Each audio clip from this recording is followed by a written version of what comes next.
The Burton fans loved it, and Pep Guardiola made a few friends in the brewery town by picking Sergio Aguero in his starting lineup.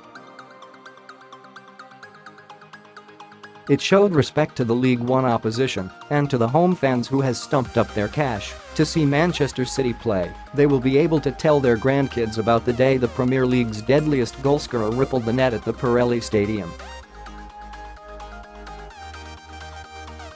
But playing Aguero in that game, on a pitch that looked treacherously icy in places, and given his injury record, would have been unthinkable even a few weeks ago. Kun had spent the first half of the season establishing himself as the main man in the City team, while Gabriel Jesus seemed to be fighting his own demons: loss of form, lack of goals and confidence, worry about injury and maybe a touch of homesickness. City fans had embraced the jaunty young Brazilian as a breath of fresh air when he joined the club 2 years ago and dislodged club legend Aguero with his combination of goal threat and industry. But after that brilliant beginning, a broken metatarsal, followed by a couple more injury difficulties, proved a setback. Aguero did not wait around, improving his own game under Guardiola's demands and seizing back his position as the club's #1 striker.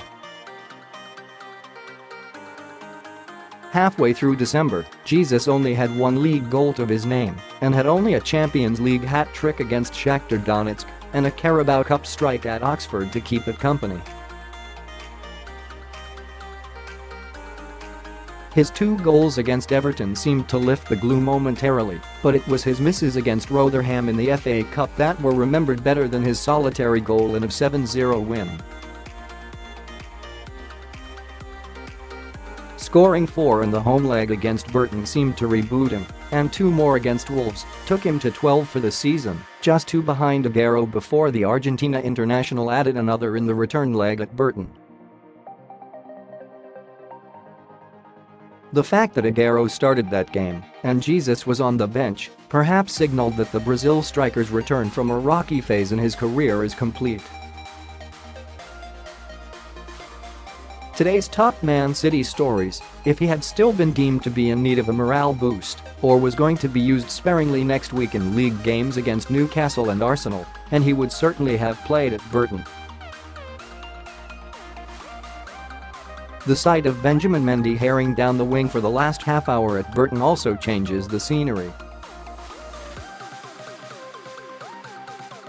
When he is fully fit, Mendy's presence allows Guardiola to fit both into a 3-5-2 formation which, in the past, laid waste to Liverpool 5-0, Feyenoord 4-0 and Watford 6-0 in a destructive 7 days last season.